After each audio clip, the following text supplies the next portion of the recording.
Pertama, saya ingin sampaikan firman Allah di dalam surat Ali Imran. Ayat ini merupakan ayat yang menjelaskan tentang hukum wajibnya haji. Ketika Allah Subhanahu wa taala di dalam surat Ali Imran itu menyatakan, a'udzubillahi minasyaitonir rajim, walillahi 'alan nasi hajjul baiti man istata'a ilaihi sabila. Dan merupakan kewajiban bagi umat manusia semata-mata kepada Allah, semata-mata untuk Allah, untuk menunaikan haji di Baitullah. Man istata'a, bagi siapa saja yang mampu, ilaihi sabila, mendapatkan jalan untuk menuju ke sana. Haji merupakan kewajiban dan merupakan rukun Islam yang kelima. Karena itu Rasulullah SAW menekankan betul tentang kewajiban ini. Bahkan di dalam hadis sahih Rasulullah SAW menyatakan, kalau ada orang yang punya kemampuan dan kemudian dia tidak berazam untuk menunaikan ibadah haji, lalu kemudian dia mati, maka dikatakan dia mati sebagaimana matinya orang Yahudi.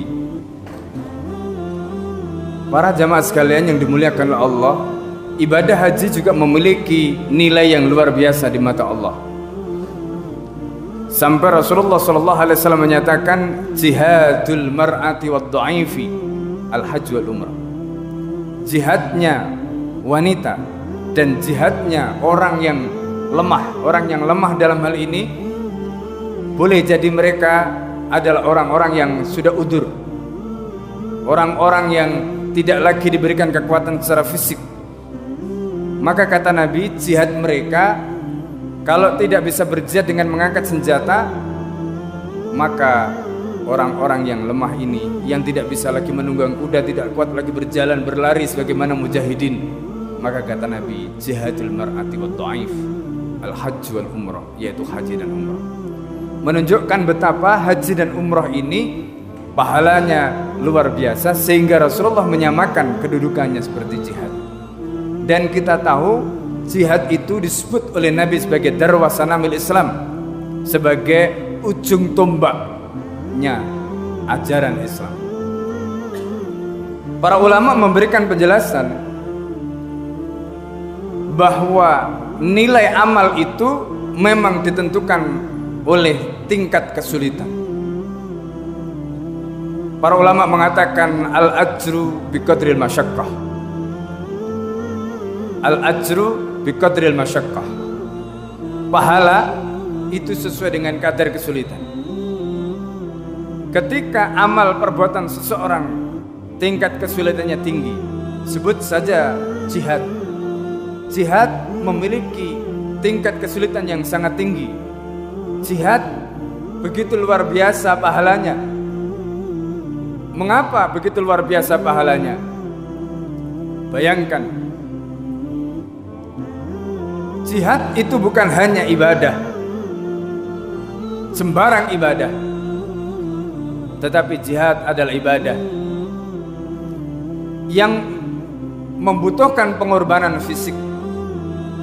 Jihad membutuhkan pengorbanan waktu, pengorbanan harta, bahkan pengorbanan nyawa. Maka jihad pahalanya luar biasa. Begitu juga ibadah haji. Ibadah haji memiliki pahala yang luar biasa di mata Allah, disamakan dengan jihad. Kenapa? Karena ibadah haji juga membutuhkan pengorbanan yang luar biasa. Orang yang berhaji bukan hanya mereka yang mampu secara fisik, tetapi mereka yang memiliki kemampuan harta. Bukan saja mampu secara fisik dan harta, tetapi ibadah haji membutuhkan energi, membutuhkan pengorbanan yang lain. Orang yang menunaikan ibadah haji, mereka akan terkuras emosinya, bukan hanya hartanya, bukan hanya waktunya, bukan hanya fisiknya, emosinya. Maka kalau kita lihat seringkali di dalam ibadah haji, mereka yang menunaikan ibadah haji karena capek, kadang-kadang marah karena capek, sehingga kadang-kadang muncul ucapan-ucapan yang mungkin tidak terkontrol. Maka Allah mengingatkan, fala rafasa wala fusuqa, tidak boleh ada kata rafas, tidak boleh ada kata fusuk, kata-kata kotor, kata-kata porno, kata-kata keji yang keluar dari mulutnya orang yang menjalankan ibadah haji. Karena memang orang yang menunaikan ibadah haji membutuhkan energi, membutuhkan emosi, menguras tenaga, menguras pikiran, bahkan letih, capek, penat, dan kemudian seringkali emosi itu terbakar karena capek dan penat yang dialami. Oleh karena itu pantas Allah membalas ibadah ini dengan pahala yang luar biasa. Apalagi kalau kita membayangkan hajinya orang dulu. Lihat ketika baginda Nabi Muhammad SAW menunaikan ibadah haji.